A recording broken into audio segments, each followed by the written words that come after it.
Peace, love, liberty, radio. And the walls come crashing down as the war at home reaches your town. You have no choice, it's safe and clean. We all submit to the war machine. You know, I have some big news, and it's not really that big if you've been listening to the show for a while, but you know, if you have been listening, then you know on Tuesday, the latest book is published. A Rebel's Journey, My Path to Liberty, officially gets published on September 15th. And you can win a copy of the book. There's actually a couple of different promotions that are going on right now to where you will be able to win a copy. There are 5 copies being given away on Tuesday through Goodreads. Goodreads.com is a website where it's sort of like a social media thing for books. So I've got a giveaway going on Goodreads. 5 copies being given away. Winners are selected on Tuesday. And then there's another promotion that I kicked off on Facebook using the Rafflecopter plug-in sort of thing for the Facebooks.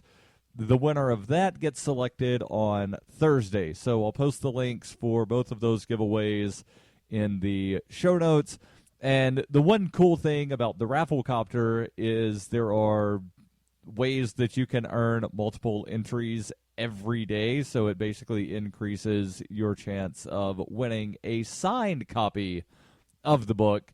And if you come to Keenvention, which takes place October 30th through November 1st in Keene, New Hampshire, there will be a raffle at Keenvention. There will be physical copies of the book for sale, plus a couple of physical copies that will be in the raffle. There will also be a CD version of the audiobook that will be in the raffle, so you could win that only if you come to Keenvention. Otherwise, you'll have to buy the CD version of the audiobook. So, again, I'll post those links in the show notes. And if you want to buy the book, it will be available again on Tuesday. A rebelsjourney.com is the website for that. So let me now jump into the news. And apparently REM is not happy with Donald Trump. Now, I don't know what the members of the band REM think about Donald Trump's politics, but I can tell you that they're not happy that he's using their music without their permission. And let me just jump into the story here, because REM isn't the only band that's upset over people using their music without their permission. And when I say people here, I really should say politicians, because that's what this revolves around. The story comes from CNN, and it says Donald Trump has been blaring REM on the campaign trail, and the band does not feel fine about it.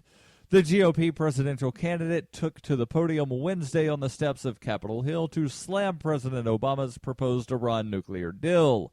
His walk-up music? REM's 1987 hit, "It's the End of the World as We Know It. I Feel Fine." Now, I don't know if that's going to annoy REM that I attempted to sing their song, but that was the song. It's the end of the world as we know it, and I feel fine. That is the song that Donald Trump basically walked to the podium to.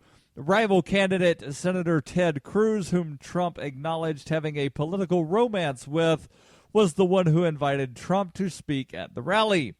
REM frontman Michael Stipe was livid after the use of his band's song at the event, saying, "Go F yourselves, the lot of you, you sad attention-grabbing, power-hungry little men.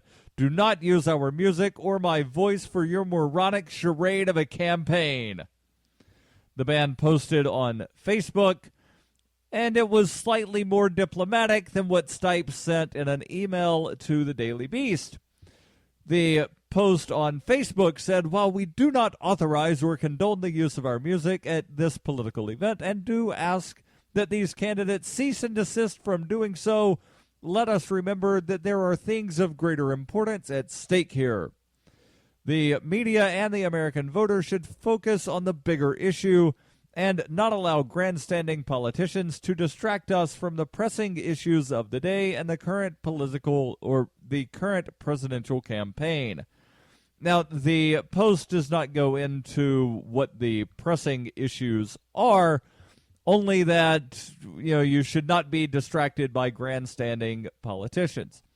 And I agree that you should not focus completely on grandstanding politicians, but it is good to know what these grandstanding politicians are saying and some of what they're doing, because one of these grandstanding politicians is going to wind up being the next president of the United States of America. Like, as much as I wish the office of president did not exist and that there was no federal government for the United States of America, I acknowledge that one of these bumbling buffoons is going to wind up being the next president, and they are more than likely going to wind up implementing policies that will affect my life. Now, some of these policies are most likely going to affect my life in a negative manner. I seriously doubt that the next president of the United States will implement policies that affect my life in a positive manner, but it's theoretically possible.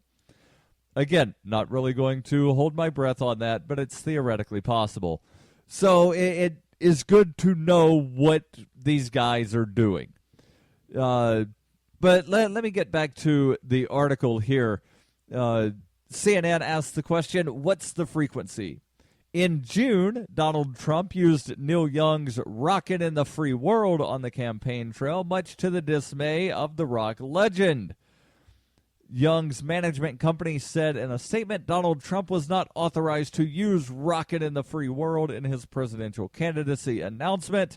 Neil Young, a Canadian citizen, is a supporter of Bernie Sanders for the President of the United States of America. REM is the second major rock band this week to be roiled by the use of a song for a rally it did not support. The Survivor hit, "Eye of the Tiger," blared on loudspeakers as Kentucky clerk Kim Davis, who had refused to issue marriage licenses, took a stage after her release from jail. Jim Peterick, the song's co-writer, told CNN he was gobsmacked when he heard the song play at the rally on national television. He says, "I have not authorized the use of "Eye of the Tiger" for use by Kim Davis, and my publisher will issue a cease and desist order. This does not reflect my views." Now, the question here becomes, do these musicians have a legitimate right, and do they have a legal right to tell someone, you are not allowed to use my song because I did not give you permission? Now, I will answer the second part of that question first. From a legal standpoint, yes, they have the legal right to say, I did not give you permission to use my music. Now, do they have a legitimate right? And that can be discussed a little more in depth, and I will do so in just a moment here on Peace, Love, Liberty Radio. The Doublespeak Dictionary by Leslie Starr O'Hara satirizes the marked difference between the ideal of "we the people" and the reality of "we the elite," while offering an insightful glimpse into the clockworks of the totalitarian mind. Ever irreverent, but never irrelevant, the Doublespeak Dictionary serves as a subversive and humorous, but timely reminder that the emperor has no clothes. The Doublespeak Dictionary is available from Amazon.com and all major bookstores. Are you tired of governments murdering people around the world? Stop using their money. There is an alternative. Bitcoin is a stateless, free market, non-political currency. Bitcoin cannot be inflated or controlled by any government. By using their money, you are helping the state. Stop doing it. You have an incredible alternative available now. Learn it, use it, spread it. Get started with Bitcoin at weusecoins.com. That's weusecoins.com. It is the year 91,001 BCE. Witness humanity's origins in Hypercronius, a classic role-playing game for Windows PCs with a story like no other game before. The liberty-oriented experience that is not to be missed. Go to zog.ninja to get your copy of Hypercronius today. Use the code FPP to get $1 off. Hypercronius, zog.ninja, code FPP. You're listening to Peace, Love, Liberty Radio, online at fppradio.com.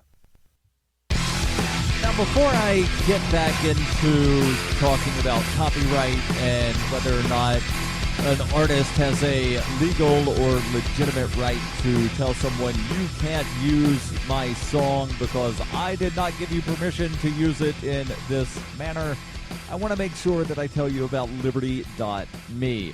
Liberty.me is more than just a social networking website. Of course, there's the social networking aspect of the website, but there's also some of the other aspects. There's the publishing side, so you can have basically a WordPress blog that's connected to your social networking site. There are forums, there are chat rooms, there's audio that can be downloaded, there are ebooks that you can download, and there is so much more. And one thing that you will not find on Liberty.me is internet trolls, because internet trolls generally don't want to pay to be an internet troll. They want to go somewhere where it's free for them to basically harass people. And, well, Liberty.me is not free. It's a paid service. And if you use referral code FPP Radio, you will save 10% off of your membership fee. They're at liberty.me. So let me now just sort of recap here. Donald Trump used a song from REM. It's The End of the World as We Know It. And Michael Stipe, the frontman for the band, was not happy, sent an email to the Daily Beast saying that Donald Trump could go F himself, and basically said we will send out a cease and desist if he uses the song again. Earlier in the year, he used a song from Neil Young, and Neil Young said he does not have my permission to use this. At least Neil Young was honest enough to say, I'm supporting Bernie Sanders. REM did not say that. They posted on their Facebook that says, the media and the American voter should focus on the bigger issues and not allow grandstanding politicians to distract us from the pressing issues of the day and of the current presidential campaign, without saying what the bigger issues of the day are. There was also the band Survivor that issued a cease and desist to Kim Davis and presumably Mike Huckabee, because Mike Huckabee was at the rally where Kim Davis came out and the song Eye of the Tiger was playing. And my understanding of copyright law, and that's really all anybody can talk about, is their understanding of copyright law. Like, even the guy that wrote the copyright law, like, you could ask him, what's this say, what's this mean? Really, all he can do is give you his understanding. And, well, the guy that wrote the existing copyright law is actually not alive, so we can't ask him. And copyright law is, fairly old. The original copyright law in the United States was passed in 1792, and it gave the creator of the thing ownership for a period of 7 years. They could then extend that for another 7 years. Now, copyright is the life of the author plus 70 years if a natural person, 120 years after date of creation if a corporate entity owns the copyright, And then there are all kinds of other things in there for things created before certain dates, things created after certain dates, things created between those two dates might be in the public domain if certain steps were taken before a certain day. So knowing what is and what is not in the public domain right now is kind of difficult for some of the older works. But let me delve into fair use. And that's really what this comes down to, is fair use. Because there are some people that will say, well, I can use it because it's not being used for commercial purposes, or it's not being used for this or that or the other thing. Well, the Stanford University has an overview of copyright law. What would your use of the material constitute, or rather, would your use of material constitute a violation of law? And they're talking specifically about fair use in this little section. If a creative work is protected under international or intellectual property laws, and a lot of these laws are international because of various treaties, if it's protected under intellectual property laws, your unauthorized use may still be legal. This is because there are exceptions to each law under the case of fair use. For example, under copyright law, a principle known as fair use permits you to copy a small portion of a work for certain purposes, such as scholarship or commentary.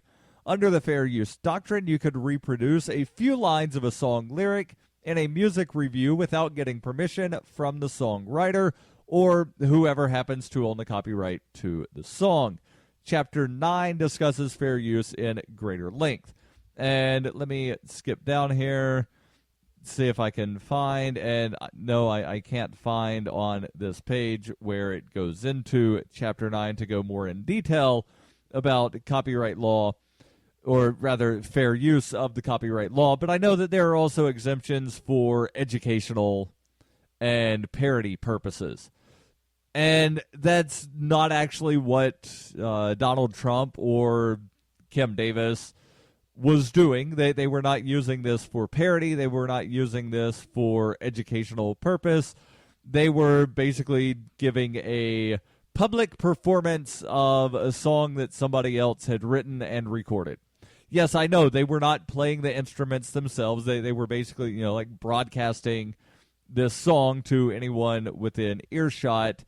And for that, again, my understanding of intellectual property laws, copyright laws, and yes, I believe that these laws are completely unjust and illegitimate, and I'll get into that in just a bit. But the current laws do have things to where, like if you give a public performance, you have to have the permission of the creator of the song, the movie, television show, whatever. And I was having a discussion with somebody about this yesterday, and they said, well, what about if I were paying my BMI and ASCAP fees? And I said, well, they would be getting royalties, but they could still come in and say, we don't want you playing our song in your restaurant.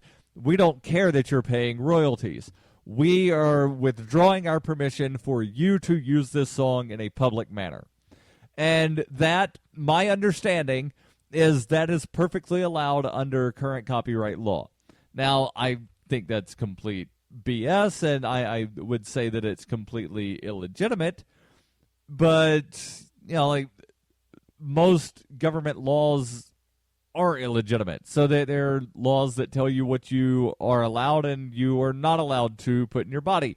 There's even a warning label. Go grab any household product that you use to clean, or even your shampoo probably has this label that says it is a violation of federal law to use this product in a manner inconsistent with the labeling, which means that your shampoo that says lather, rinse, repeat, it is a violation. Technically, it is a violation of federal law if you do not repeat after you lather and rinse. Talk about some civil disobedience, right? Like, who knew that taking a shower and not washing your hair twice was a violation of federal law? But go, check it out. It's illegal to use this in a manner inconsistent with the labeling. There's more when we come back.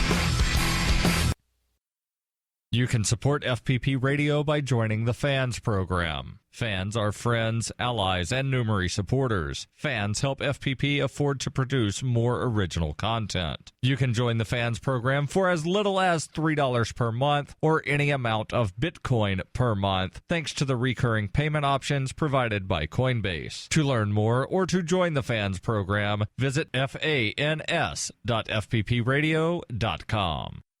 Hey, this is Michael Dean from the Freedom Fiends radio show. I've been working with computer programmer Derek Slopey to create Fiend Phone. I'm using Fiend Phone right now to talk with and record one of my co-hosts in real time. Take it, Davi.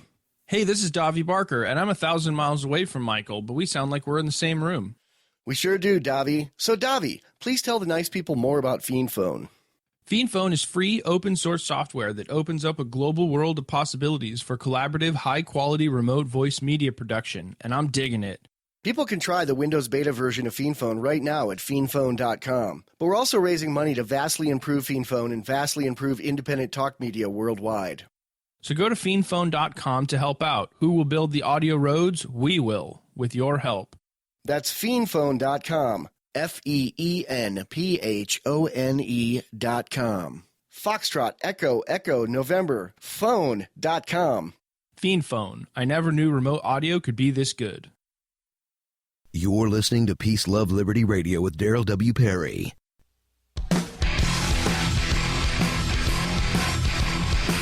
So I want to get into the more in-depth part of, does someone who creates something have a legitimate right to tell somebody else, you can't listen to this. You can't listen to this in certain manners. You are not allowed to share this with your friends. You are not allowed to play this publicly. And I say no. A creator of a thing does not have a right to control how somebody uses a copy of that thing. For instance, this podcast. I own the actual the original version of this podcast. Like nobody can, unless you come steal my laptop, then you will not have what I am speaking right now in its original form. That just can't happen. You can have copies of the ones and zeros that get uploaded onto the internet. Like you can have copies of that, but you cannot take away the original file. Like, I have that original file. Again, unless you come steal my laptop, you cannot have the original file. You can have as many copies of the file as you want, and that's fine. Go ahead. Take as many copies of the file as you want. Share it however you want. But I do ask that you credit me as the person that recorded the thing. So, for instance, if you shared the audio of this, but you changed it to, instead of Peace, Love, Liberty Radio with Darryl W. Perry, to some other show and did not have my name in it, that would be fraud. So the question that I get a lot of times is, well, how would creators be protected absent copyright? And that's how. Like there's still laws against fraud. Fraud is wrong.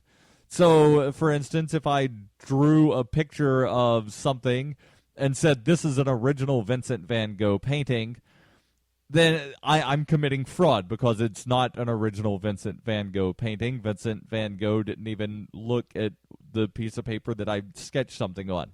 Now, if there was some guy that I know who is named Vincent van Gogh and he drew a painting, then it would be a factual statement to say Vincent van Gogh drew this. Now, it might be a little misleading if I did not clarify, no, it's not the famous guy that died, 100 and some odd years ago. It's some Danish guy that I met that just happens to be named Vincent van Gogh. But, fraud is still a thing. And let me talk a little bit about imitation, because that's one of the things that makes the original much more valuable, right? So I don't know anybody in the world that would deny that Leonardo da Vinci's Mona Lisa is among the most popular paintings in the world. Like that painting is priceless. There's no way to put a price on the Mona Lisa. But the Mona Lisa is one of the most often reproduced paintings in the world because people love to try to recreate what somebody else did. As they say, imitation is the sincerest form of flattery. And I think a lot of artists try to reproduce the greats to improve their own skills in hopes of becoming one of the greats themselves. But do the reproductions or the attempts to reproduce the Mona Lisa devalue the Mona Lisa? No, absolutely not. If anything, it makes the original that much more valuable because people want to have the original. They don't want to have a knockoff. They don't want to have a fake, especially if they know that it's a fake. Now, there are people that would pay big money for something that they thought was the actual Mona Lisa, and if they find out it's a fake, well, they have been defrauded, and again, fraud is an actual offense. So you can enforce fraud, you can enforce other sorts of laws without having intellectual property. And in fact, the Mona Lisa is not covered under intellectual property. None of the works of Shakespeare are covered under intellectual property, which means I could take all of the words from Romeo and Juliet and change any of the names and republish that as a work of my own, and there is not anything under copyright law that can be used to punish me in any way. Now, anybody with, like 3 brain cells that were rubbed together would realize that, my book, Roger and Julia, was a total knockoff of Romeo and Juliet. It was just something where all of the references to Romeo were changed to Roger and Juliet were all changed to Julia, and Montague was changed to MacArthur. It would be very obvious. But I would not have created, or I would not have, I would not have created any victims by doing so, and I would not have broken any law. But for some reason, people think that, we must protect everything forever now.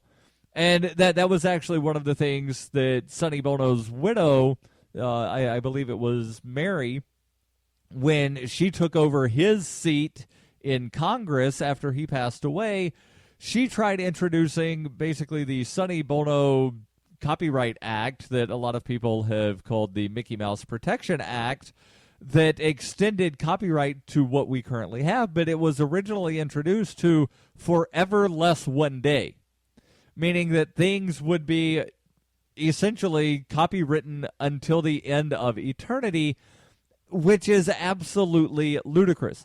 And I love the example that Davi Barker has given before about why copyright is illegitimate, why intellectual property is illegitimate.